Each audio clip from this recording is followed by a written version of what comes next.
this is an iHeart podcast. Guaranteed human.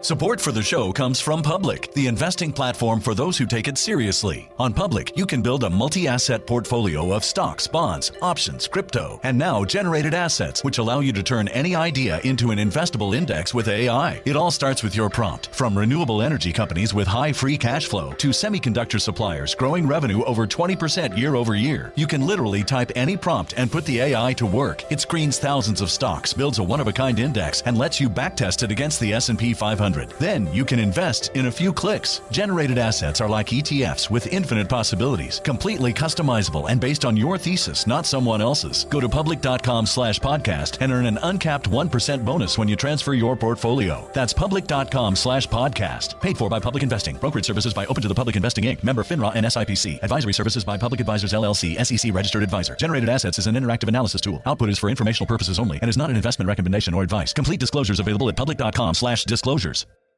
Tired of spills and stains on your sofa? Wash away your worries with Anabay.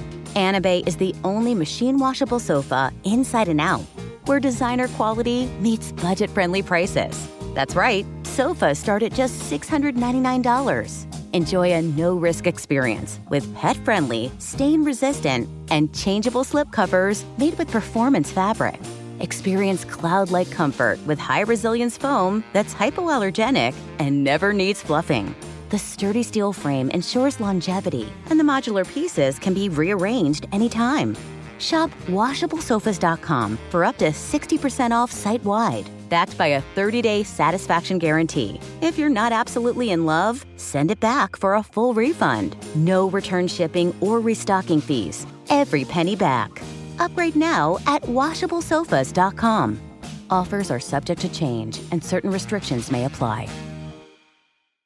There's a difference between liking a house and actually getting it. Redfin is built to make up that difference and close the gap between finding and owning the home for you. Redfin agents close twice as many deals as other agents. So when you find a home you love, you're not a step behind when it comes to making an offer. That means less watching great homes disappear and more focus on the one you'll call home. Redfin helps turn saved listings into real addresses. Get started at redfin.com. Own the dream. Hey, this is U.S. Olympic gold medalist Tara Davis Woodhull. And I'm U.S. Paralympic gold medalist Hunter Woodhull. As athletes, our lives are about having a clear path. And a team that you can absolutely trust. So when it came to getting the best mortgage, we chose PennyMac. PennyMac is proud to be the official mortgage provider of Team USA and you. Learn more at pennymac.com. PennyMac Loan Services, LLC, Equal Housing Lender, NMLS ID 35953. Licensed by the Department of Financial Protection and Innovation under the California Residential Mortgage Lending Act. Conditions and restrictions may apply. Hey, Lethal listeners. Tig here. Last season on Lethal Lit, you might remember I came to Hollow Falls on a mission, clearing my Aunt Beth's name and making sure justice was finally served. But I hadn't counted on a rash of new murders tearing apart the town. My mission put myself and my friends in danger, though it wasn't all bad. I'm gonna be real with you, Tig. I like you. But now, all signs point to a new serial killer in Hollow Falls. If this game is just starting, you better believe I'm gonna win. I'm Tig Torres, and this is Lethal Lit. Catch up on Season 1 of the hit murder mystery podcast Lethal Lit, a Tig Torres mystery, out now. And then tune in for all new thrills in Season 2, dropping weekly starting February 9th. Subscribe now to never miss an episode. Listen to Lethal Lit on the iHeartRadio app, Apple Podcasts, or wherever you get your podcasts.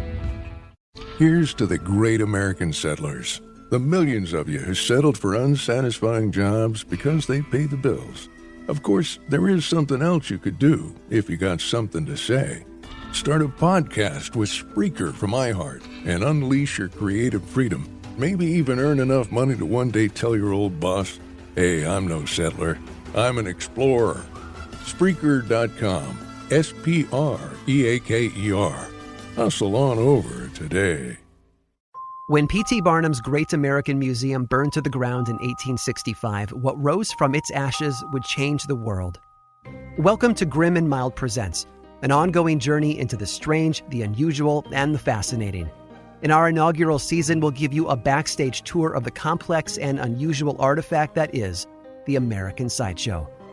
Listen to Grim and Mild Presents now on the iHeartRadio app, Apple Podcasts, or wherever you listen to podcasts.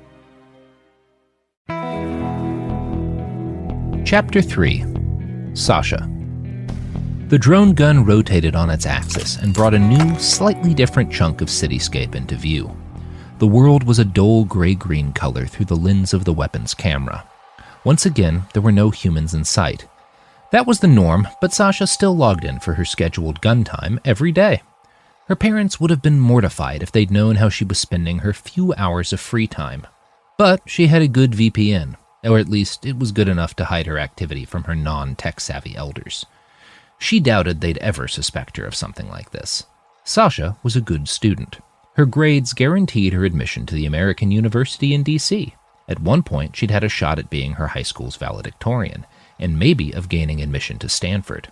But then she discovered the true gospel and given herself to Christ. Her grades were still good, but probably not good enough to earn her an educational visa to the California Republic. The extra time the old her had dedicated to school was now spent glued to a gun cam, browsing live feeds from various Christian militias and reading everything she could from the few pastors brave enough to preach the word. The new her didn't want to go to school near San Francisco, capital of what Pastor Mike had called the world's most sinful nation. Sasha didn't even really want to go to college in D.C. What was the point? "Sash," her dad called from the kitchen. "Dinner's on! Cheese enchiladas!" There was still nothing in her line of sight. For the 11th month in a row, she was spending 65 AmFed dollars for the privilege of staring through a camera at nothing for a half hour a day. Sasha had been warned about this when she'd signed up to support the Woodlands Martyrs Brigade. Their drone guns didn't see much action. The front had been stable for the last year. Rumors said the number of backers who'd even gotten to fire during their turn was under a dozen. Sasha had hoped she'd be a special case. Something moved. Just as she thought about killing the app and going downstairs, something moved across her drone's field of vision. It happened again, and Sasha realized that the somethings were armored soldiers sprinting past her weapon. She locked the drone on one and, for the first time ever, selected the fire approval button. A second went by, then another, and then a red box replaced her firing reticule. "Target declined. Friendly fire." "Sasha!" her mother called up in that grating voice that meant she was almost frustrated enough to start yelling. "Get down here!" She stared at the box for another long moment. Friendly fire. That made sense, as she belatedly realized the men had been rushing out of territory occupied by the martyrs. Good thing they check up on us before we pull the trigger. Her heart pounded a little at the thought of killing the wrong soldier. But at the same time, she noticed something odd. The men were still coming. They rushed past the drone camera in waves, 10 feet apart, ducking low and hefting heavy weapons. She must have watched at least 100 of them pass before she realized what this meant. A new offensive. Oh, God. "Dial Alexander," she told her deck. A comm window popped up about 6 inches in front of her hand, to the left of the large drone control screen that hovered above her. Anyone without a deck would have just seen a 17-year-old girl lying on her bed and poking at the air. But Sasha saw the space in front of her as a giant screen curved around her body. She opened another window and flung it up on her right side. It was populated with links to the camera feeds of all the personalities she followed. Most of them were located somewhere in the Republic of Texas, and more than half of the feeds were dark. It was hard to tell just what was happening on the others. Sasha decided she'd get a faster update on the situation through her news aggregator. She reduced the other windows and shifted them to her periphery. Then she opened a new window and waited a half second for her curated newsfeed to populate. Her deck kept ringing Alexander while she scanned the headlines. "Reports of explosions across the Dallas front. Texas. Extremists advance into SDF, Republic territory. Reports from Dallas suggest a new offensive by Heavenly Kingdom." A half dozen rings later, Alexander picked up. "Sasha?" he asked. His voice sounded distant. There was noise on the line. After a second or so, Sasha heard a boom and then a strange crackling sound that had to be gunfire. It didn't sound like it did in the movies, or even in the few VR shooters she'd played. Sasha's heart had started to pound by the time she responded. "Yes, Alexander. I was just on my drone, and it looks like something's happening. The media's saying it's another offensive." "They're right, for once," said Alexander. "And they're still wrong at the same time. This is something new, Sasha. I'm sorry I couldn't tell you before, but it'll all be clear soon." "Is this just the Martyrs Brigade?" He smiled, and Sasha's face went red. No, Sasha. Something wonderful is. Are you near the front? Are you part of the fighting? Sasha interrupted.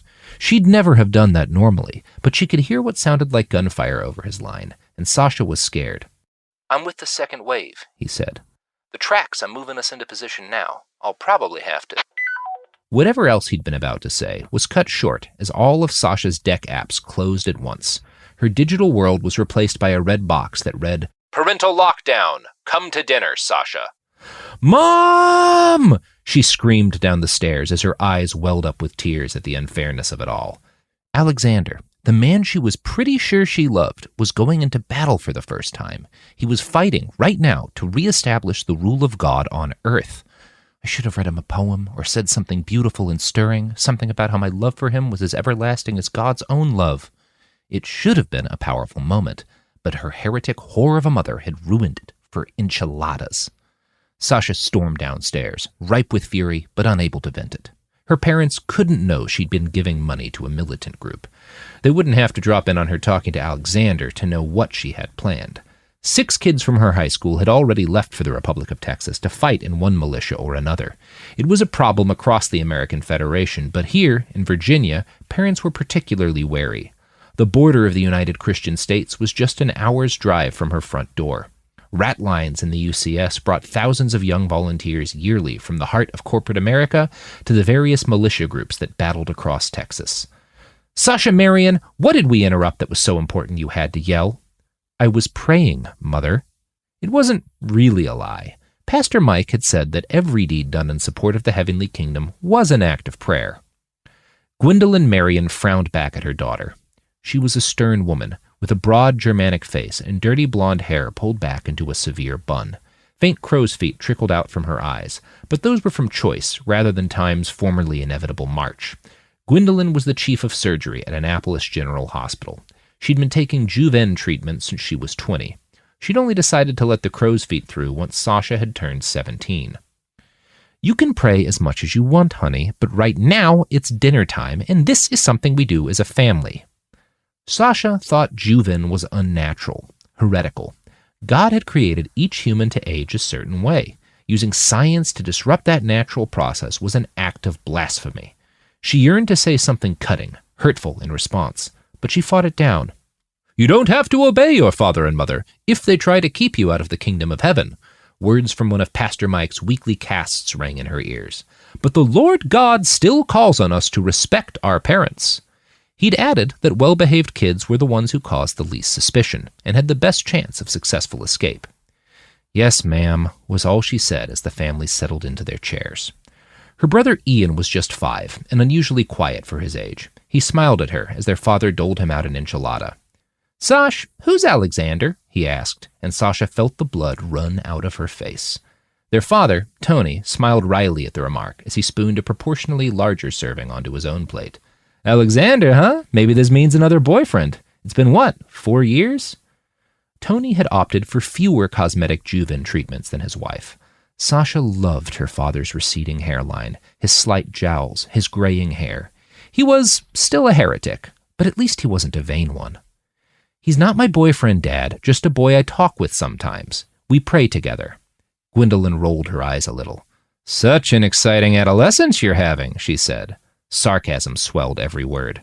Sasha didn't rise to the bait. Her self-control was iron now. She wouldn't give them any cause to worry or call the authorities. It was better, even, for them to think Alexander was some boy from school. If they thought her principles were thawing, they'd be less likely to suspect what he had planned. The Marion family ate companionably for several minutes. Tony talked about some cockeyed nut who'd come into his office at Deutsche Bank looking for a loan. He wanted $3 million and 19% to, get this, build a blimp to take tourists from the AmFed to Louisiana without crossing UCS territory. And I'm like, first of all, I can name 100 boat charters that do the same thing. And second, Sasha tuned most of it out and tried to focus on eating.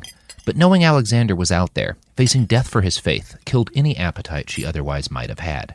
She ate mechanically, without really tasting it, until her plate was almost clean. Sasha was planning her exit when her mother spoke up.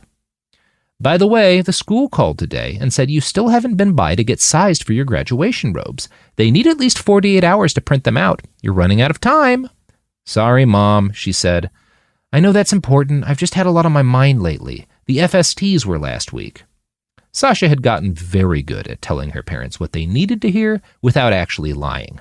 The Federation standardized test had been last week, and she'd certainly had a lot on her mind lately, but the FST hadn't been keeping her up at night. It was little more than a rubber stamp for a student like Sasha. "That's okay, sweetie," Gwendolyn said. "I know how important your schoolwork is to you. I just want you to have a fun graduation experience. That's important. There's a war going on a few hundred miles from your door. Men are dying for God's kingdom, and you think school matters to me?" But Sasha just smiled, told her mom she loved her, and went back upstairs to her room as soon as it was politic to do so. She reactivated her VPN and popped her deck into stealth mode, which displayed a curated selection of websites and chat apps for her mom and dad in case they came by.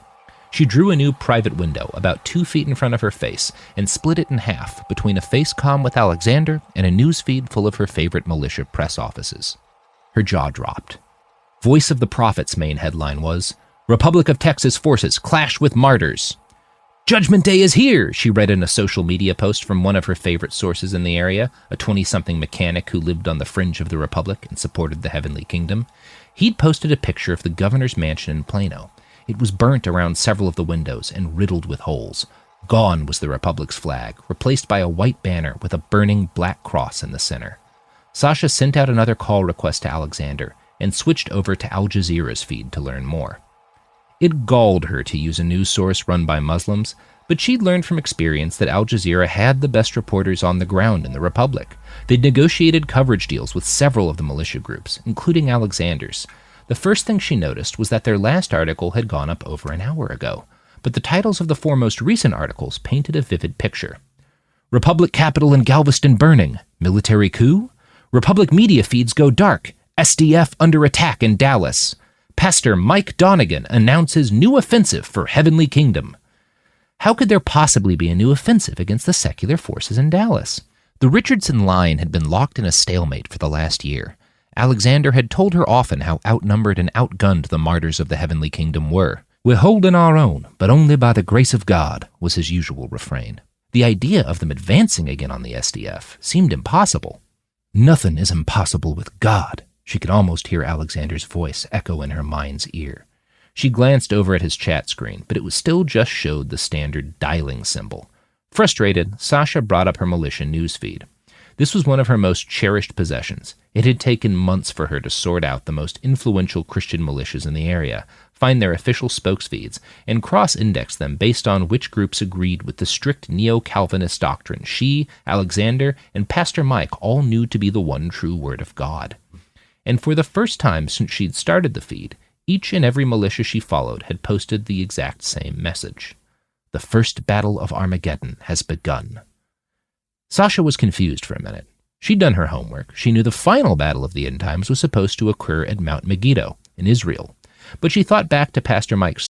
Support for the show comes from Public, the investing platform for those who take it seriously. On Public, you can build a multi-asset portfolio of stocks, bonds, options, crypto, and now generated assets, which allow you to turn any idea into an investable index with AI. It all starts with your prompt. From renewable energy companies with high free cash flow to semiconductor suppliers growing revenue over 20% year over year, you can literally type any prompt and put the AI to work. It screens thousands of stocks, builds a one-of-a-kind index, and lets you backtest it against the S&P 500. Then you can invest in a few clicks. Generated assets are like ETFs with infinite possibilities, completely customizable and based on your thesis, not someone else's. Go to public.com/podcast and earn an uncapped 1% bonus when you transfer your portfolio. That's public.com/podcast. Paid for by Public Investing. Brokerage services by Open to the Public Investing Inc. Member FINRA and SIPC. Advisory services by Public Advisors LLC, SEC registered advisor. Generated assets is an interactive analysis tool. Output is for informational purposes only and is not an investment recommendation or advice. Complete disclosures available at public.com/disclosures.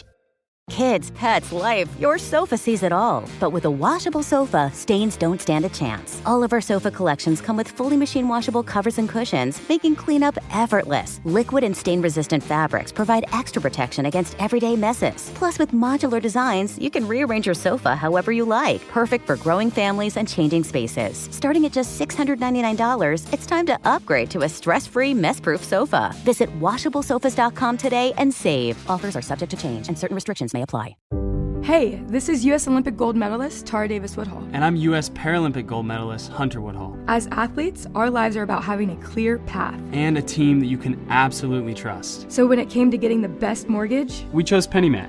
PennyMac is proud to be the official mortgage provider of Team USA and you. Learn more at pennymac.com. PennyMac Loan Services, LLC, Equal Housing Lender, NMLS ID 35953. Licensed by the Department of Financial Protection and Innovation under the California Residential Mortgage Lending Act. Conditions and restrictions may apply. Let's talk about modern home shopping. It's sort of become a fun side hobby, right? Scrolling listings at night, dreaming about kitchens you've never seen, or backyards you haven't even stepped foot in, all from the comfort of pretty much anywhere. Redfin knows a lot of people like you want to own, but are stuck in this browsing mode loop. That's where Redfin flips the script. With listings that update within minutes and tours you can book right from the Redfin app, you can see your dream home the moment it appears. Now, liking a listing is easy, but actually landing it, that's where Redfin comes in. Redfin has over 2,200 agents with local expertise. And Redfin agents close twice as many deals as other agents. That means they want to help you win, not just window shop. Redfin is built to help you go from just looking to wait, this could actually be home. So become the newest neighbor on the block. Visit redfin.com to start finding and start owning. That's redfin.com. Sermons. He had talked about the battles of Armageddon many times. The coming end times and the central place of the heavenly kingdom in the world's last battles were constant refrains in his sermons. Sasha had always believed the battles of Armageddon would come. She just thought they had more time. Sasha was frustrated and a little hurt. Alexander must have known this was in the offing and kept it from her. She understood, of course, but she was furious at herself for being so far away from the action that he'd been forced to hide this from her. The first battle of Armageddon was beginning, just a few hours south of her bedroom. She could either stay here and rot in the American Federation or prove God with her devotion and move there. It didn't even seem like a choice, really. If good men were fighting and dying to restore the kingdom of God on earth, it fell to her to travel there and support those men. She thought of Alexander, his liquid green eyes, his scraggly beard, the way his still boyish voice broke in excitement when he lost himself in the Spirit of the Lord. Her beloved was out there, right now, fighting and maybe bleeding to bring the truth back to the world. The least she could do was join him. Weeks ago, Alexander had given her the contact information for a man named Brother Andrew. He called the other man a deliverer. Sasha knew her parents and the Amphit authorities would have described Brother Andrew as a people smuggler. She hadn't reached out to Brother Andrew yet. In her fantasies, she'd always waited to graduate before escaping to the heavenly kingdom. She was still a few weeks shy of her 18th birthday and had hoped to at least spend that with her parents before setting off. But right now, as she scrolled through articles about the martyr's breakthrough and immersed herself in snap vids of cheering soldiers raising cross banners over newly captured neighborhoods, Sasha felt a powerful anxiety overtake her. She needed to be there. There was no other option. Sasha flicked open a window on the left side of her view space, typed in the address she'd memorized for Brother Andrew, and sent him a message. I'm ready to go.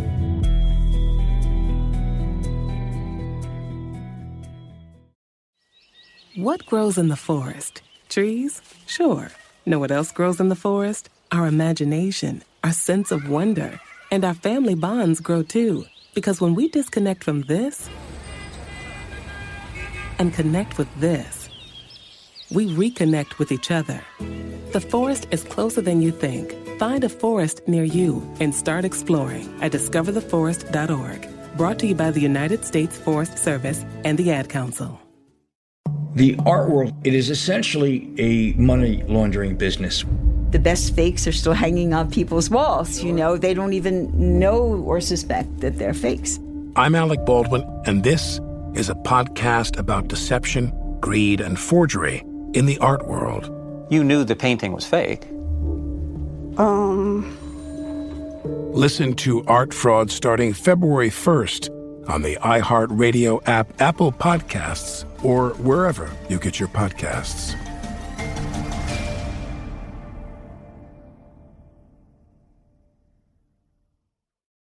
Trigger your New Year's resolution to be more productive with the Before Breakfast podcast. In each bite-sized daily episode, time management and productivity expert Laura Vanderkam teaches you how to make the most of your time, both at work and at home. These are the practical suggestions you need to get more done with your day. Just as lifting weights keeps our bodies strong as we age, learning new skills is the mental equivalent of pumping iron. Listen to Before Breakfast wherever you get your podcasts. Chapter 4. Manny. Manny woke up needing to piss, and also to the sound of explosions. He couldn't quite tell which was more to blame for his sudden, unwelcome consciousness. His lizard brain woke up and shouted, "Get the fuck out of there, you asshole!" a second later. Manny got to his feet, grabbed his gear bag, and looked around for the journalist. Reggie still seemed asleep, but he stirred just as Manny started towards him, and another thundering boom shook the world. "Christ, what was that?" Reggie asked in a slurred voice, heavy with sleep. "Mortars," Manny explained. "I think I heard rockets, too." "Shit," the Brit exhaled sharply. "Is this bad?" Manny shrugged. "Those sound like small mortars, very short range, but we're miles behind the line, so..." A deafening explosion shook the world. It was loud enough that Manny didn't even properly hear it. He felt it, hard and hot against his skin. The sheer impossible noise of it pulled the air from his lungs and the thoughts from his head. The next instant he was flat on the ground. His eyes darted left and right for cover. He spotted something, an artificial cave, built into a corner of the main room, perhaps 100 feet away. It looked like some sort of shrine or temple. Manny could see the walls were thick with melted candles, colorful drawings, and a variety of brass symbols. He grabbed Reggie by the shoulder and shook hard. The other man jerked, locked eyes with Manny, and mouthed, "What?" The fixer pointed towards the shrine, pulled himself up, and sprinted towards it. The journalist followed, and soon both men were huddled in the little substructure, staring out at the devastation that had overtaken the Richardson Autonomous Project. They could see 2 holes in the roof. The huge circular kitchen bar looked like it had taken a direct hit. Beer spurted from shattered taps, and Manny could see what looked like blood staining the white oak of the bar counter. Flames licked somewhere off in the distance, on the other side of the vast structure. The air smelled of smoke and burning grass. More blasts sounded in the distance, including a few that were just too loud to be mortar fire. Now that he focused, Manny could also hear the chatter of machine guns. It was distant, but not nearly as distant as it should have been. Manny dug into his pocket, found where the deck was clipped inside, and thumbed the power button. Static flashed at the edge of his vision as his implant started up. He nearly always ran in minimalist mode, which gave him access to his maps and his communications suite and nothing else. He selected his address book and sub-vocalized his cousin's name, Alejandro. It dialed, and dialed, and dialed. "Hey, man," Reggie said, his voice oddly calm. "I think we might need to get the fuck out of here." Reggie looked over at the Brit and then towards the flames. They were bigger now, and closer. He could see a dozen or so men and women fighting the fire with hoses and extinguishers. They didn't seem to be winning. Elsewhere, he saw small groups breaking cover to run for the exits. The sound of alarm bells echoed across the big structure. Alejandro hadn't responded, which meant he was fighting or dead. Either way, Manny and Reggie would need to find their own ride out of this mess. It had been a while since the last mortar had landed on the complex, and the small arms fire still sounded distant. This seemed as good a time to make a break for it as they were likely to get. So they ran until they hit the nearest exit doors, shoved them open, and staggered outside into the balmy Texas night. The asphalt parking lot outside was filled with newly minted refugees, perhaps 200 of them. Most carried at least a go bag. A few had managed to drag out more. They were ringed by a widening cordon of armed men and women, 50 at the most. The militia clutched antique weapons, mostly small arms, and stuck like glue to the HESCO barriers that ringed the old parking lot. Here and there, Manny caught sight of a man with an RPG or a light machine gun. It was a force meant for scaring off bandits. The rockets still thudding in the distance told Manny these men and women faced considerably more than their match. A green blink of light caught his attention. Reggie had engaged his lapel camera. The Brit fixed him with a look that said, "Dude, what did you expect me to do?" Most of the survivors were probably recording to their decks, too. But Reggie's little camera could do considerably more. It scanned the world around him in a 360-degree arc. It also recorded the journalist's own physical data, his heart rate, his respiration, his adrenal levels. Everything he saw and felt was being recorded for later consumption. The Brit was carving out a little slice of the war for safer parts of the world to binge watch. Vehicles started to arrive. The project's motor pool included 3 tracks built to carry large groups of people in semi-armored semi-safety. The commune's rapid reaction force set to work, loading children and wounded up first. There was no panic, no hysteria, just an exhausted efficiency that spoke of long practice. Manny saw glassy eyes and clenched jaws, but very little open rage. They're so very used to it, he realized. Scattered throughout the crowd, Manny saw people whose bodies rattled with the sort of palsied shock that artillery leaves in its wake. Reggie just stared out at them, mouth slack. His left knee twitched, the foot below it pumped against the ground. Manny guessed he was caught between the urge to step out and talk to some of them and the voice of sanity in the back of his head that knew how tone-deaf that would be. Manny put a hand on the journalist's shoulder. "We need to get the fuck out of here, and our ride is off comms," he said. "I'm going to suggest we hitch with the RAP. We're their guests, they'll make room for us. But if you'd rather drag ass, I know a safe neighborhood about 6 miles into the city. We could probably hire a ride there." "It looks like they're a bit short of room as is," said the Brit. "Those tracks can't hold more than 20 or 30 people each." Manny smiled a little. 24, but that's just if you're attached to things like seats. 10 minutes later, Reggie and Manny clung to the hood of the track as it barreled down the broken streets of Ciudad de Muerta, bound for a staging area in Deep Ellum. The fighting sounded much closer by the time they left. Manny guessed the small arms fire couldn't be more than a couple of blocks away. He and the journalist held on with white knuckles and tried not to linger long on what would happen if they lost their grip. "The martyrs are past the command post!" the Brit shouted in sudden realization, his voice strained to be audible over the roar of the engines. "Holy shit, they have to be, right?"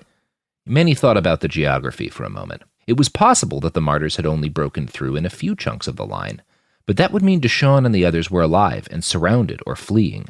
Those were the best-case scenarios.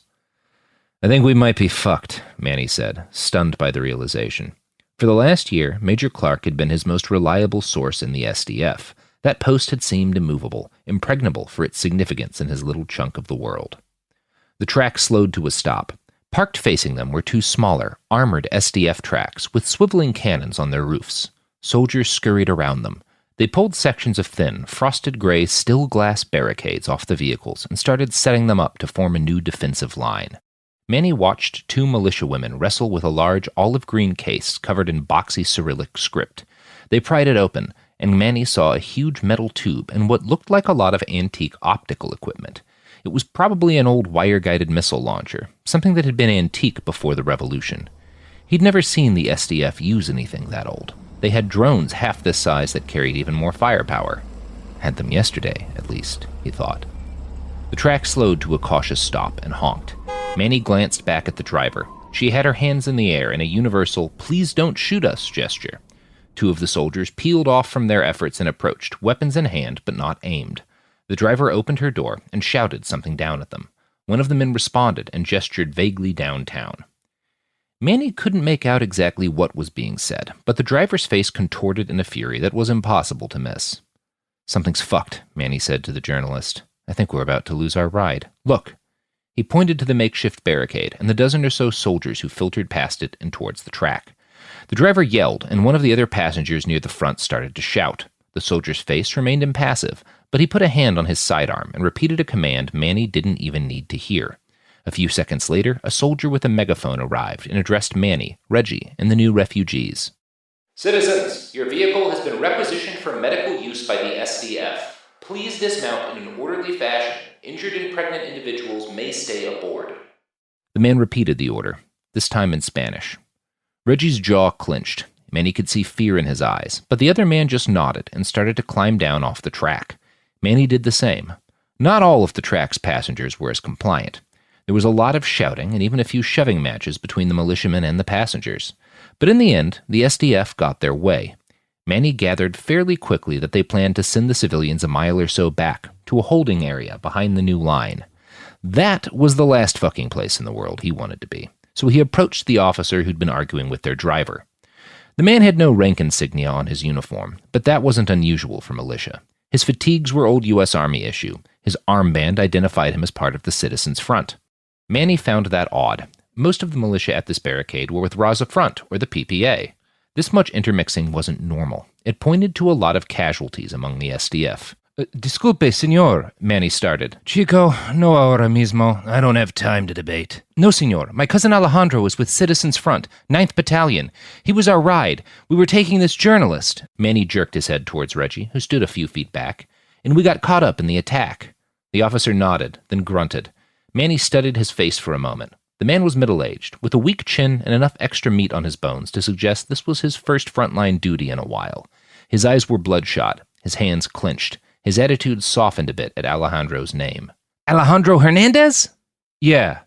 He's a good man, or was, the officer said darkly. All our frontline units were wiped out, or near enough. The whole SDF's been pushed all the way back to Ciudad de Muerta. If he's alive, he's a prisoner. The man shook his head. Sorry, Chico. There's not much I can do for you or your friend. We need to get to Waco. I know there's a hospital there. That must be where you're sending the serious injuries, right? Dallas doesn't have anything left with a full ER. The officer nodded. These tracks are headed to the field hospital in Oak Lawn, but we've got a couple deuce and a halfs loading up at Firebase Jimenez. If you can get there on your own, I'll radio ahead and ask Major Perron if he's got space.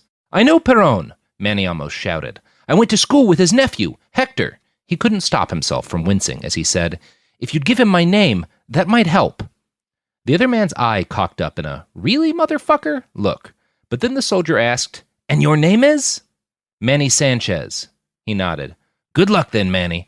I'll radio ahead. You and your friend get to the firebase. Rapido, comprende? Manny nodded and turned to Reggie. We've got a ride, but it's going to be a bit of a hike. It was less a hike and more of a panicked jog.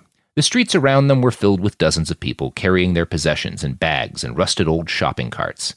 Manny had never seen Dallas this crowded. Less than 1 million people still lived in the old Metroplex, but most of them seemed to be out in the streets to watch the world end. Sirens sounded, courtesy of the city's old civil defense system, mixed every few seconds with the distorted voice of a woman reminding them that all motor vehicle use was prohibited. Any civilian vehicles on the road will be assumed hostile and targeted. The road traffic was all military. There was less of it than Manny would have hoped to see. In the space of a few seconds, he watched 3 pairs of Cougar assault vehicles race up towards the front, carrying squads of armored troopers in their open beds. He also saw 1 convoy of 5 anti-tank drones. Each was the size of a 4-door sedan, with 2 linked chain guns on a turret that scanned the sky in fast, jerky arcs. There was a troubling amount of dead space on the road between the 2 units. By the sound of it, the fighting had only grown more intense throughout the morning. The crack of small arms fire had been nearly drowned out by the all-consuming roar of close support drones in the sky above them. The only noises to rise above that din were the stippling bangs of mortar fire and the pop-pop-popping of cluster bombs. Firebase Jimenez was about 2 miles back from the new front. It was mainly a staging area for the SDF's Autonomous Artillery Division. The AAD was made up of men and, mostly drones, from all the secular militia groups active in the Dallas area. The firebase itself wasn't well fortified. The only physical defense was a fence topped with razor wire to keep civilians out. That wouldn't be much of a barrier for a determined assault. Until a couple of hours ago, Jimenez had been far enough from the front that an assault wasn't considered possible. After an hour of mixed jogging and running, Manny and Reggie took a left onto Park Lane, and the firebase came into view. It had been built in the bones of an old apartment complex. Several buildings had been converted into offices, and the rest left as barrack space. The apartments were situated across the road from a tall, very thin, parenthesis-shaped building that looked out over a large field dotted with landing pads. The name Top Golf Driving Range was still visible on the side of the building. Several hundred militiamen were hard at work throwing up defenses. Still glass sheets had been set up to screen a dozen machine gun nests. Further back, soldiers piled sandbags in front of 2 howitzers. Manny and Reggie weren't the only civilians trying to gain entrance. 50 or so people clustered by a checkpoint in the middle of the road, 100 yards ahead of the construction efforts. The checkpoint was new, just a sandbag machine gun emplacement manned by 6 fighters in powered body armor. They were overwatched by a pair of ancient Abrams tanks, positioned on either side of the road. The soldiers in the middle checked the documents and let the occasional civilian through. They turned most people back. There were a lot of shouts and violent gestures on the part of the civilians. While Manny watched, one of the guards raised their rifle up and fired it just to the left of a screaming man's face. He recoiled in pain and fear, clutched his ears, and staggered away from the checkpoint. The wait was only about 10 minutes, but with the thudding artillery at their back, each of those minutes felt like an hour. but soon they stood face to face with one of the armored militia folks. Reggie went stiff at once, his pupils the size of dinner plates. He had never seen powered armor up close before. Manny couldn't blame the man for being unnerved. The reflective, bug-eyed ballistic glass of the helmets and humanly broad shoulder armor made the wearers look like Cronenbergian gorilla mantis hybrids. The shortest armored soldier was well over 7 feet tall and almost as broad as 2 men. Their gender was impossible to discern, but a feminine voice leapt from the speakers. "State your business," she said. "If you're looking for shelter, you'll have to head to North Park Center. We don't have room for you." "I'm Emmanuel Sanchez. Major Perron should have my friend and I on your list." The woman was silent for a little while as she called up the list. She clucked her tongue between her teeth, and the high-fidelity mic in her suit made it sound like she'd done it next to his ear. "Well, hell, there you are." Her helmeted head bobbed at them. "All right, you're in. Come through quick. You stop being my fucking problem as soon as you're inside." They made their way towards the actual front gate of the firebase, passing squads of militia struggling with Heskos and setting up firing positions behind the still-glass palisade. Manny and Reggie walked past it all and to the firebase's front gate. They were let in without any fuss, which surprised Manny a bit, but he wasn't about to question it. On the other side of the gate, they found themselves adrift, unescorted and surrounded by pure chaos. There were other civilians inside the walls, huddled in small groups around piles of backpacks. They sat, wide-eyed and shaking, and waited for whatever deliverance the SDF could provide. Soldiers rushed through the clots of humanity in groups of 2 or 3. Often their arms were filled with machinery, or paper, or even crates of munitions. Everyone's eyes were wide and full of fear. For a while, Reggie and Manny milled around with no real aim, unable to enter any of the buildings. Manny found them an unclaimed place to sit that looked like it would be easy for Mr. Perron to find. And then they just sat there. At one point, Reggie offered him a protein bar. Manny tried to eat it, but 3 bites in, he accepted that his appetite just wasn't there. What do I do if Dallas falls? He ran through his finances over and over again, mulling over which European visas he could afford and how long he'd be able to survive in each country. I could make it a year, maybe 18 months in Croatia. He'd been studying German for the last year, though. I can learn Croatian in a year, he tried to convince himself.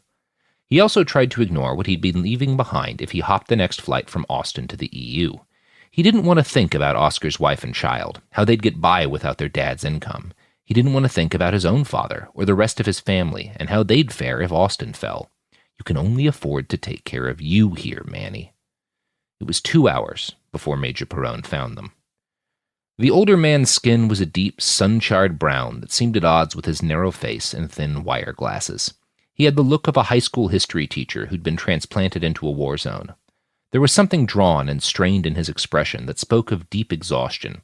His eyes were bloodshot, and his nose was swollen slightly red. Manny could remember seeing that same face, a bit younger and wearing a t-shirt rather than digicam, at 100 different slumber parties. Mr. Perron was Hector's dad. Mr. Perron made them kettle corn and let them watch violent movies on the family projector. Major Perron, Manny had to remind himself. He's Major Perron. The Major favored Manny with a sad smile. Madre de Dios, Emmanuel, it's fucking good to see you. Have you seen your cousin, Alejandro? He was with us last night, Manny said, before the attack. A pained look crossed the Major's face. Okay, he nodded and forced a smile back across his lips. I hear you boys need a ride? Yes, Manny said. If you could get us back to Waco, I have enough connections in the area to get him, Manny nodded back to the journalist, into Austin. And what is your name, sir?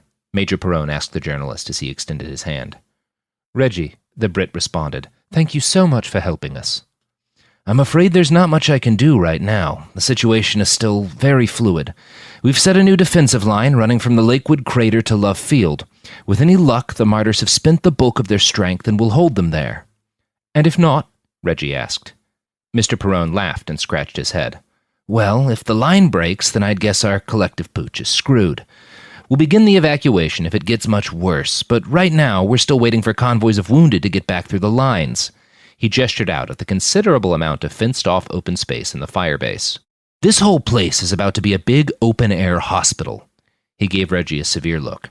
I won't tell you not to record them, because quite frankly everyone here is too busy to police that, but I will ask that you show tact and respect in your documentation. Of course, said Reggie, with enough sincerity that Manny believed him. All right, he clapped Manny on the shoulder and, after a second's pause, embraced him.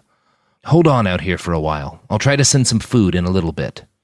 Manny and Reggie both thanked Major Perron, and he trundled off into the old Topgolf building to do his part in coordinating the defense. "So what now?" Reggie asked. "We wait," said Manny. 3 hours passed. More and more wounded men streamed into the base, carried on stretchers and in ambulances, and, in several cases, stacked like firewood on flatbed trucks. The wounded were set up on cots and piles of blankets in the grass and, wherever possible, in paved sections of the driving range's old parking lot. Medics, far too few medics, hustled from soldier to soldier at a frantic, manic, unsustainable pace. For a while, there was nothing to do but follow Reggie around while he interviewed the wounded men and women who were stable enough to talk. They all reported shock at the speed and ferocity of the attack. Their testimonies drove home the fact that this was something new. Tendrils of fear crept up Manny's spine. It was all he could do to keep moving with his journalist. "Hey, man," Reggie said. "Look at that fellow." He pointed to a soldier with the top half of his head wrapped in blood-soaked bandages. Something about the man's broad and square chin looked familiar. "Isn't that one of the men we met yesterday?" Reggie asked. "The Major." Holy shit, Reggie was right. That had to be Deshaun Clark. Manny ran over to him. As he drew closer, it became clear that Deshaun was in even worse shape than he'd looked at a distance. His shirt had been ripped open, exposing a muscular chest drenched in blood. 3 white plugs of hardened Celox wound spray were visible across his abdomen. He'd been shot repeatedly and had what looked like a shrapnel wound on the side of his head. At least he's breathing, Manny thought. "Major Clark?" he said, and to Manny's surprise, the warrior poet stirred. "Manny, sweet Jesus, is that you?" Deshaun asked in a slurred voice. "Yes, sir," Manny said. "You know, I was damn sure you'd been killed. Haven't had all that much time to think about you in the last few hours, of course, what with everyone dying and all." "I'm glad you're alive," Manny said. And he was. Major Clark had always been good to him. "Do you know what happened to Hamid and Colonel Milgram?" Manny asked before the thought had fully crystallized in his mind. Major Clark tried to lift his head and almost cried out from the sheer agony of the movement. He didn't speak for a few seconds. He just took deep, slow breaths. But he started to whisper, "The last sunbeam lightly falls from the finished Sabbath on the pavement here, and there beyond it is looking down a new-made double grave." "What?" Manny asked, confused. "Walt, actually." Major Clark laughed, winced, and then explained. "Walt Whitman, that is. Sorry, imminent death makes me go for the deep cuts." "So they're dead then?" Manny asked. Major Clark coughed, and again his lips curled up in an agonized cringe. "I think so," he managed to say. "I think everyone from the command post is dead. I was out grabbing a smoke when they hit us. Came out of nowhere. Drone artillery. Heavy stuff. Whole place lit up like Christmas." 2 booms sounded in the distance. Major Clark tensed up. Reggie cringed. To Manny, the whole situation seemed almost too unreal to justify a reaction. "Like that," Major Clark said. "After, I grabbed who I could and tried to save as many men as possible. Fighting retreat, you know? We linked up with as many fighters as we could, but every time we'd set a line, they'd break through. They had so many damn drones. I've never seen martyrs use drones like that." "What do you mean?" Reggie asked. "Well, they've always had drones, but usually just as, defensive aids for when we'd make a push. We've got enough jammers that their hardware was no use in our territory, since none of their shit goes autonomous." "So what?" the journalist asked as he drew in a bit closer. "Do you think they've changed their minds on autonomous drones? Or is this something else?"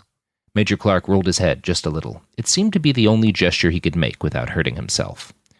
"I don't know, kid," he said. "Whatever's happening, it's totally new, and it's totally fucked us." Major Clark was taken by another coughing fit. This one lasted a long time. Blood bubbled up and out from the corners of his mouth. Manny wanted to call for a medic, but he couldn't see any of them who weren't dealing with patients who were even worse off. Eventually, the coughing subsided, and Major Clark drifted off into unconsciousness.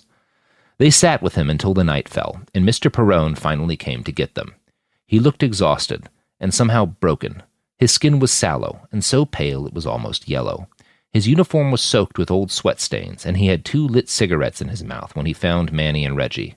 Manny wasn't sure he'd ever seen the older man smoke. Mr. Perron noted his surprise. "I've taken up smoking again," he said with a hollow laugh, "since I don't expect to survive to the end of the week." "That bad?" Manny asked. "Worse." He shook his head, and then seemed to notice the Major. "Is that Deshaun Clark?" "Yes, sir," Manny said. "Is he?" "He's alive, and he seems to be stable, for now." Major Perron looked relieved. "That's one spot of mercy, then. Hopefully we'll get him out in time. On that note, I've confirmed that we've got a convoy of wounded heading out tomorrow a.m. as soon as our scouts clear the route. You'll both have a seat in that convoy. Thank you so much, sir, Reggie started. Mr. Perrone cut him off. It's no problem, son. Do your job and tell people what's happened here. What are you going to do, sir? Manny asked. Mr. Perrone looked into his eyes. He'd always had an intense stare.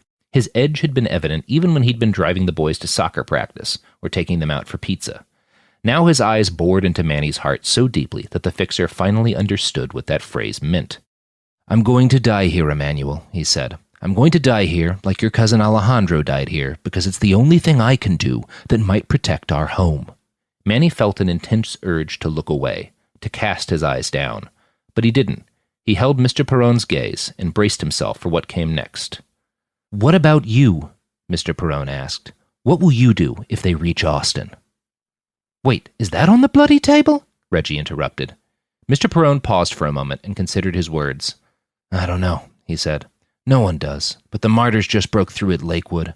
We won't hold Dallas for another day. He pulled Manny into a hug and kissed him on the cheek. When he pulled back, he kept his hands on Manny's shoulders. I've always been proud of you, Emmanuel. I think that what you do here, he nodded to Reggie, has value. But there are times when our homelands require more of us. What are you prepared to give for Austin? Manny clenched his jaw. I plan to be on a plane out of here in the next 12 hours, if possible. But I don't know, sir, is all he said. It was hard to meet Mr. Perrone's eyes. When he did, he was sure the older man saw the guilt in them. Mr. Perrone didn't say anything, though. He just led Manny and Reggie over to where the convoy was assembling and slipped them a pair of MREs and some bottled water. The best I can do, he said apologetically. He left them at the disembarkation point. Manny's Support for the show comes from Public, the investing platform for those who take it seriously. On Public, you can build a multi-asset portfolio of stocks, bonds, options, crypto, and now generated assets, which allow you to turn any idea into an investable index with AI. It all starts with your prompt. From renewable energy companies with high free cash flow to semiconductor suppliers growing revenue over 20% year over year, you can literally type any prompt and put the AI to work. It screens thousands of stocks, builds a one-of-a-kind index, and lets you backtest it against the S&P 500. Then you can invest in a few clicks. Generated assets are like ETFs with infinite possibilities, completely customizable and based on your thesis, not someone else's. Go to public.com/podcast and earn an uncapped 1% bonus when you transfer your portfolio. That's public.com/podcast. Paid for by Public Investing. Brokerage services by Open to the Public Investing Inc. Member FINRA and SIPC. Advisory services by Public Advisors LLC, SEC registered advisor. Generated assets is an interactive analysis tool. Output is for informational purposes only and is not an investment recommendation or advice. Complete disclosures available at public.com/disclosures.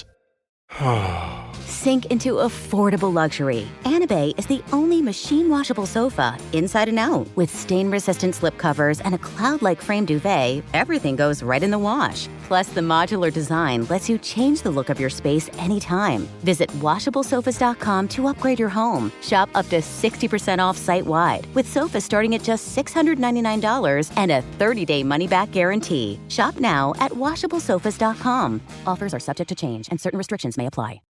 Hey, this is U.S. Olympic gold medalist Tara Davis Woodhull. And I'm U.S. Paralympic gold medalist Hunter Woodhull. As athletes, our lives are about having a clear path. And a team that you can absolutely trust. So when it came to getting the best mortgage, we chose PennyMac.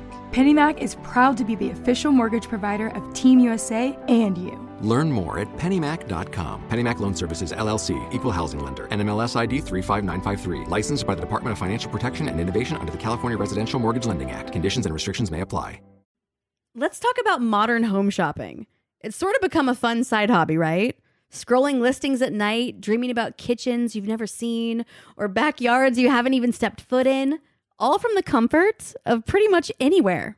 Redfin knows a lot of people like you want to own, but are stuck in this browsing mode loop. That's where Redfin flips the script. With listings that update within minutes and tours you can book right from the Redfin app, you can see your dream home the moment it appears. Now, liking a listing is easy, but actually landing it, that's where Redfin comes in. Redfin has over 2,200 agents with local expertise. And Redfin agents close twice as many deals as other agents. That means they want to help you win, not just window shop. Redfin is built to help you go from just looking to wait, this could actually be home. So become the newest neighbor on the block. Visit redfin.com to start finding and start owning. That's redfin.com. Last clear sight of the man who had helped raise him was of his slumped, sweat-stained shoulders trudging back to the Firebase's command center. They sat there for hours. Neither of them talked much.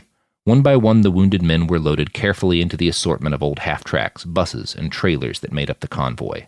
Once they were seated, there was another 2 hours of wait time before the convoy got moving. Both Reggie and Manny found time to nap, but neither of them were really rested when the dawn broke and the convoy set forward.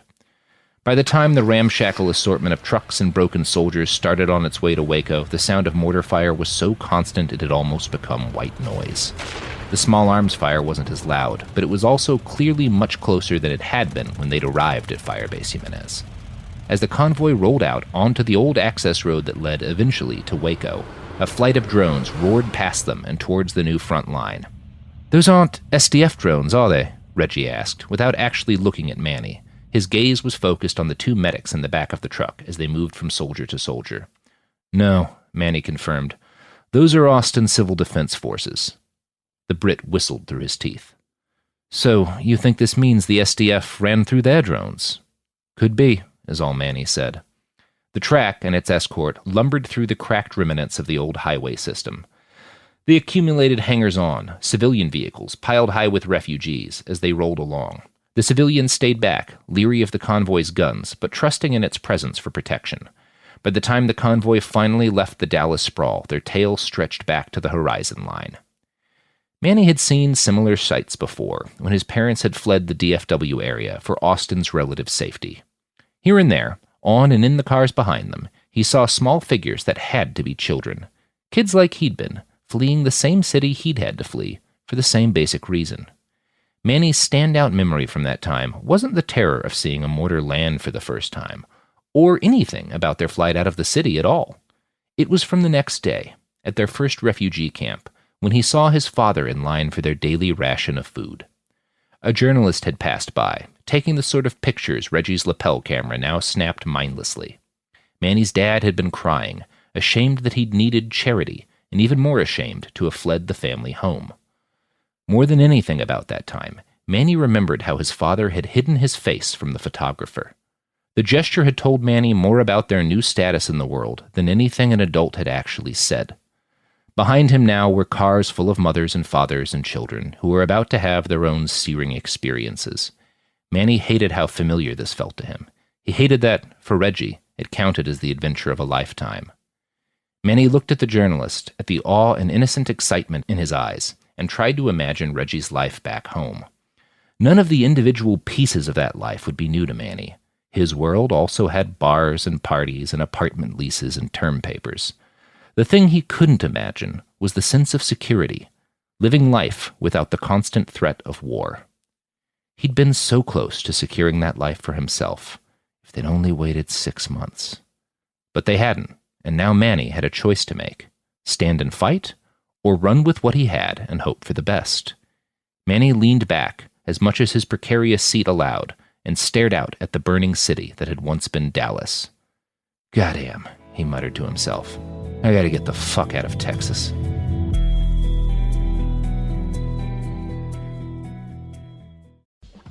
I'm Colleen Witt. Join me, the host of Eating While Broke podcast, while I eat a meal created by self-made entrepreneurs, influencers, and celebrities over a meal they once ate when they were broke. Today I have the lovely AJ Crimson, the official princess of Compton, Asia, Kidink, and Asia. This is the professor. We're here on Eating While Broke, and today I'm going to break down my meal that got me through a time when I was broke.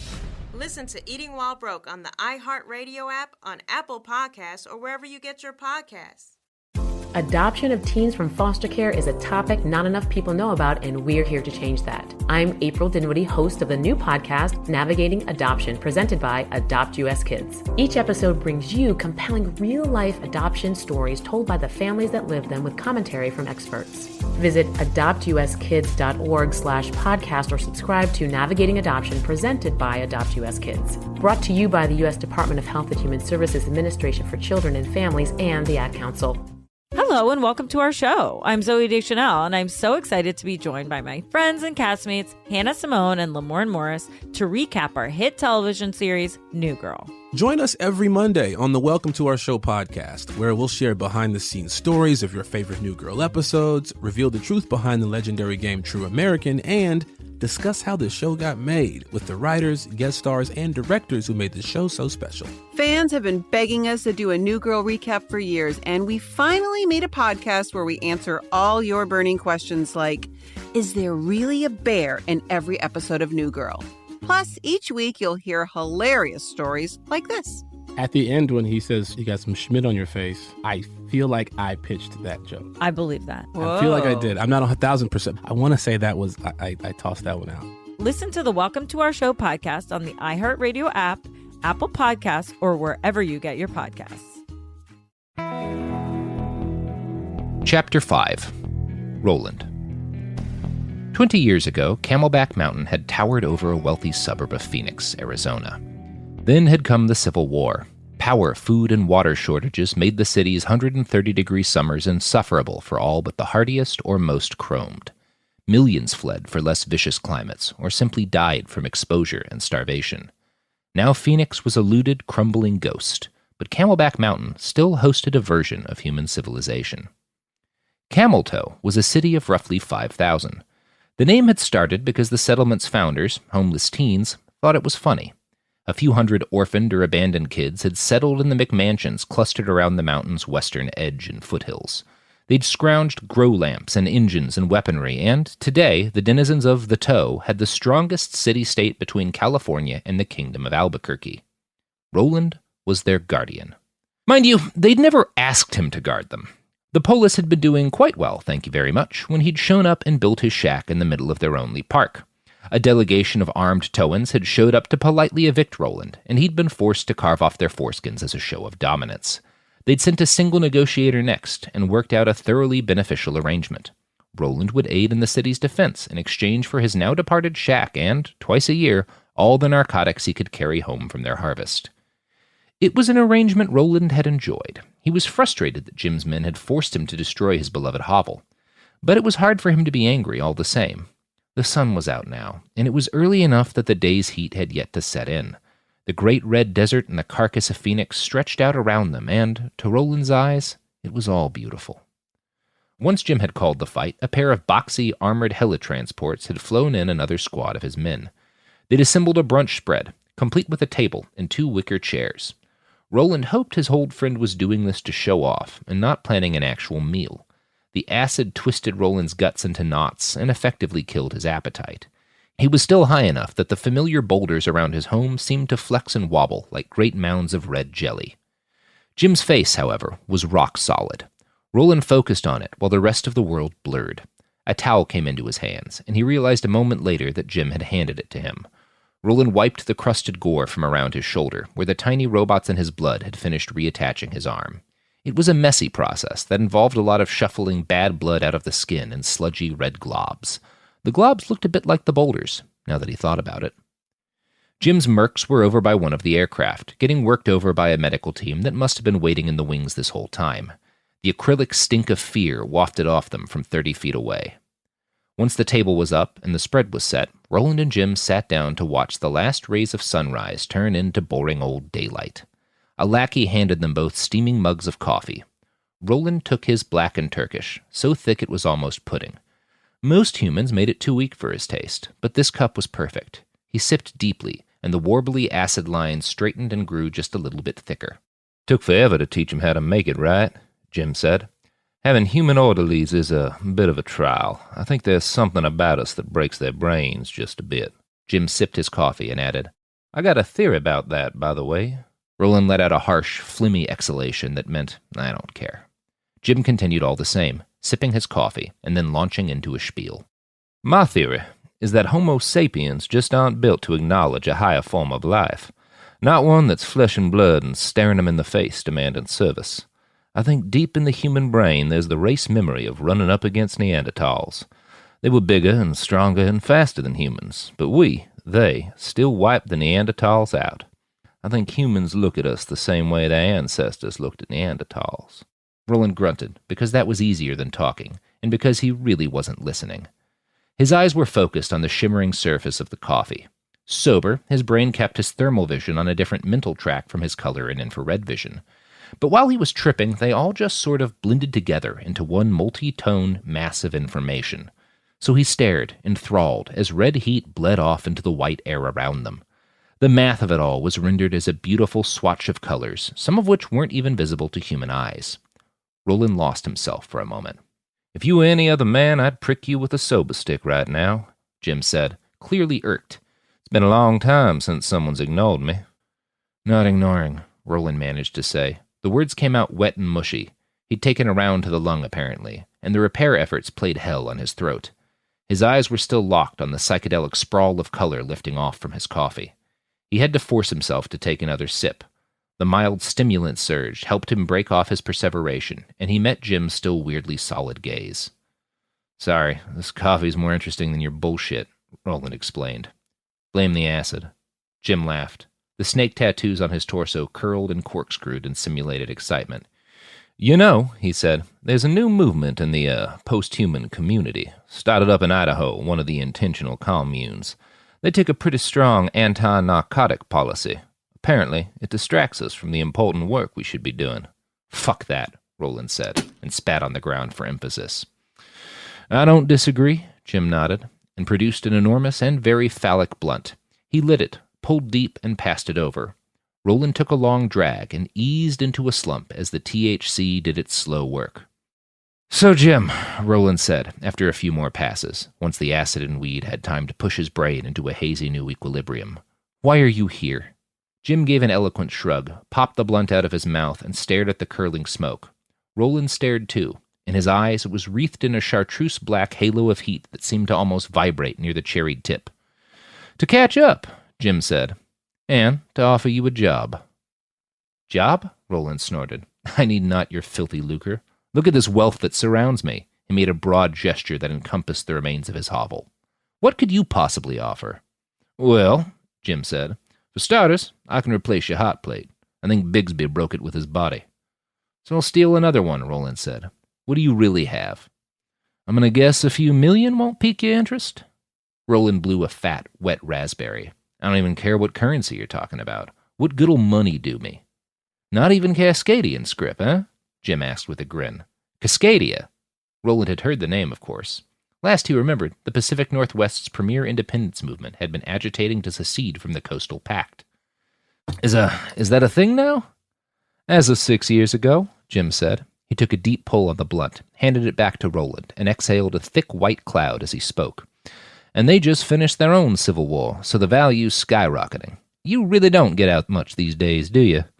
Roland's response was another deep gulp of his coffee.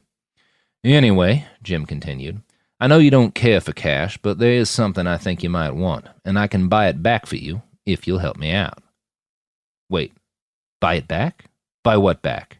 Roland recognized the Snake Man's smile on Jim's face. He had the vague sense that he'd seen it before, enough that the sight of it set his hackles arise and sparked an itch in his left trigger finger. He took a deep hit from the blunt and handed it over to Jim. The other man took the blunt with his left hand and made a gun shape with the fingers of his right hand. He pantomimed a shot to the head. His lips made a barely audible pow. "Memories," Jim said. "I know you're only playing with half a deck, maybe less. Surprised you remember my mug, to be honest." Jim took a final drag from the blunt, which was barely the length of a thumbnail now, and passed it off to Roland. "But science, she's kept right on lurching forward the last 10 years.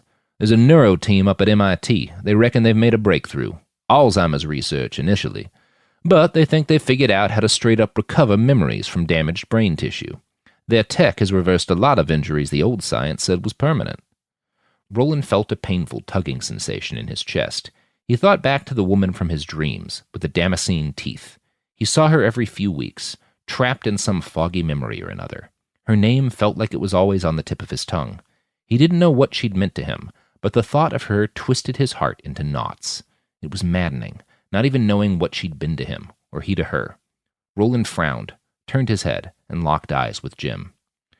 "You think a bunch of Fed-funded school scientists are going to help me?" Roland asked. "I got a strong feeling none of the governments on this continent are fans of me." Jim waved a careless hand.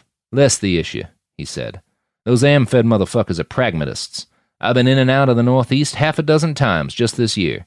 You do work they value, and they ignore a little terrorism. Memory's hazy, Roland said, but I know little isn't accurate. I think we killed a skyscraper. Ha! You don't remember that? The Diamond Building in 41. 120 floors of rich pigs wallowing in shit. We slipped a bomb in during an austerity summit led by the CEOs of the Big Four. Bugged the conference room so we could hear 'em scream when that first blast cut the support beams. It was better than sex. There was a peculiar joy in Jim's eyes. His chest snakes writhed in orgiastic glee. Roland felt queasy. Roland, Jim added, the sons of bitches had it coming. Maybe, Roland said, but I know we didn't just kill CEOs. I remember other times. Kids. Not kids, Jim insisted. Heirs, young enough to take full advantage of Juven, the future undying lords of capital. They had to go. Roland shivered. Even if they did, I'm sort of glad I don't remember it. Jim shrugged, swirled his coffee cup, and stared into it for a minute. If he'd been anyone else, Roland would have been able to read his emotions by the scents coming off of him and the micro-expressions on his face. Most posthumans were just as easy to read as regular humans. It took a mix of very specific surgeries and a hell of a lot of time spent in practice to hide anything from Roland. It said a lot that Jim had considered the expense worthwhile. Violence is the coin that buys the future, Jim said. There was a time when you explained that to me. I don't remember that conversation, Roland said.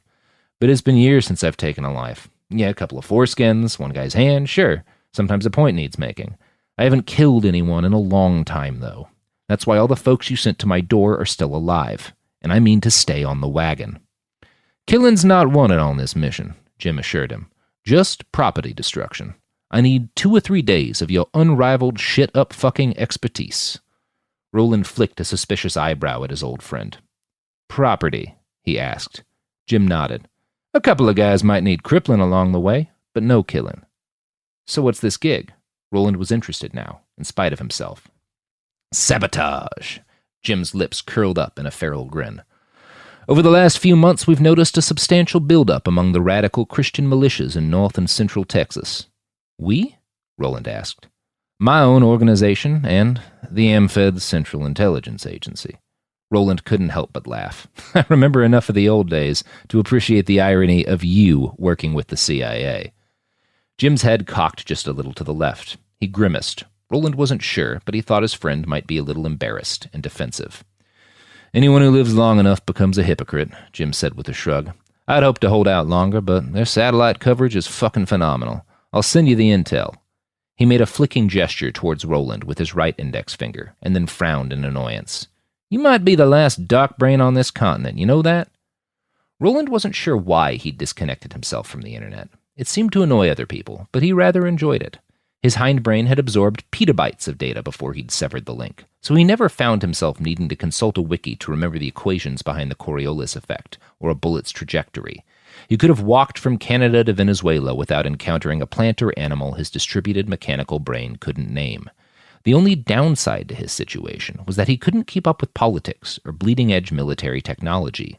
He only gleaned that sort of information by experience or conversation, and, being a creepy godlike being who sometimes circumcised trespassers, Roland didn't have many conversations. One of Jim's aides ran up and handed Roland a paper-thin tablet. Jim directed him through a dozen satellite images of what looked like vehicle and ammunition depots. Roland's hindbrain recognized the Dallas road systems immediately. A surge of sense memory hit him. Fire! So much fire, the smell of it only drowned out by the intense stink of 30,000 people panicking at the same time. Roland felt bullets dig into his flesh. He saw hate in the eyes of the advancing cops, and he felt a corresponding surge of glee as his brain started to pump out battle drugs. He squeezed his trigger. Roland shook his head, pulled his mind back into the present moment. Jim frowned, but didn't say anything. He just pointed back at the tablet. Roland focused again. It appeared to be a satellite image of a defensive line in Dallas. He noted a large number of military vehicles piled into several parking garages. What's going on here? He asked. Suit carriers, Jim said. Couple of dozen of them. Roland shook his head. Impossible. That'd be enough to support, 600 power-armored fighters? Those are nation-state numbers. I know the Republic of Texas is a shit show, but there's no way they'd let some insurgent militia build an army like that in their borders. Maybe not, Jim said. Maybe so. Truth told, I don't care what's parked in those garages. You blow 'em up, I get paid, and you get your fancy surgery. Roland felt uneasy. The job itself seemed too simple. The kill team Jim had sent to wake Roland up probably could have done this job with a few reinforcements. It seemed weird that some nut-bar extremists could get their hands on that many suits. Roland just didn't trust the whole situation. Jim, he asked, can you promise me this memory thing will work? Fuck no, Jim scoffed. I can't even promise you'll survive. This is a bleeding-edge mad science operation. The MFed is willing to break international law to work on a wanted terrorist. I'm half sure they just want to see what happens when they start poking around your skull. You might be making the worst mistake of your life here. But at least you'll die after blowing up a bunch of gear owned by Christo-fascist assholes. Roland considered for a long moment, then nodded his assent. All right, then. You've convinced me. I'm in as long as this stays a sabotage mission. No killing. No killing, Jim agreed. They both stared out at the vacant desert for some time. Roland found himself humming along to a song he couldn't name or even remember hearing. Jim hummed along with him. He put a hand on Roland's shoulder. That felt good. There was something about human contact that none of the machines in his head could replicate. They sat for a while longer. Then Jim squeezed Roland's shoulder and stood. Time for another peaceful war, then.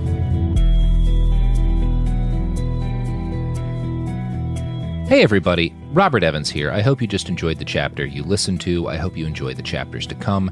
If you would like to read the text version of this book, either on the web or on your e-reader as an EPUB, you can find those on the website atrbook.com. So again, the free, ad-free EPUB and the text of every chapter will be on atrbook.com. Thanks! Make sure to check out Drink Champs, your #1 music podcast on the Black Effect Podcast Network. Host NORE and DJ EFN sat down with artist and icon Ye, which Vulture called one of 2021's most significant interviews. I literally had to go like Thanos, and I don't want to have to be the villain, but when I went and did the Donda thing, Ye returned. And everybody had to sit back and watch the real leader. Check out Drink Champs' conversation with Ye and many more legendary artists each and every Friday on the iHeartRadio app, Apple Podcasts, or wherever you listen to your favorite shows. The Gangster Chronicles podcast is a weekly conversation that revolves around the underworld. From criminals and entertainers to victims of crime and law enforcement, we cover all facets of the game. Gangster Chronicles podcast doesn't glorify or promote illicit activities. We just discuss the ramifications and repercussions of these activities. Because after all, if you play gangster games, you are ultimately rewarded with gangster prizes.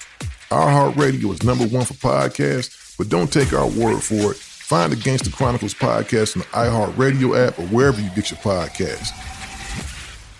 Hello, I'm Minnie Driver, and on my podcast, Mini Questions, I put together a little experiment. I ask trailblazers across different disciplines the same 7 questions. Questions about the inflection points in their life, what they like least about themselves, and what relationship has defined love for them. This season, I'm coming back with new trailblazers, like Blondie vocalist Debbie Harry.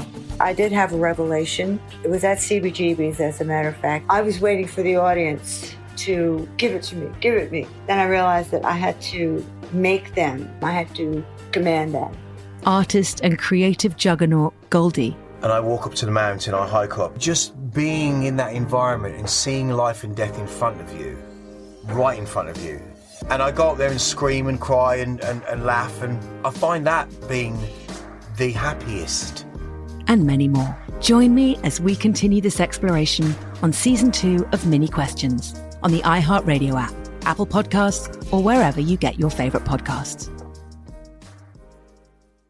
Time for a sofa upgrade? Introducing Anabay Sofas, where designer style meets budget-friendly prices. Anabay brings you the ultimate in furniture innovation with a modular design that allows you to rearrange your space effortlessly. Perfect for both small and large spaces, Anabay is the only machine-washable sofa inside and out. Say goodbye to stains and messes with liquid and stain-resistant fabrics that make cleaning easy. Liquids simply slide right off. Designed for custom comfort, our high-resilience foam lets you choose between a sink-in feel or a supportive memory foam blend. Plus, our pet-friendly, stain-resistant fabrics ensure your sofa stays beautiful for years. Don't compromise quality for price. Visit WashableSofas.com to upgrade your living space today. Sofas start at just $699 with no risk returns and a 30-day money-back guarantee. Get up to 60% off plus free shipping and free returns. Shop now at WashableSofas.com.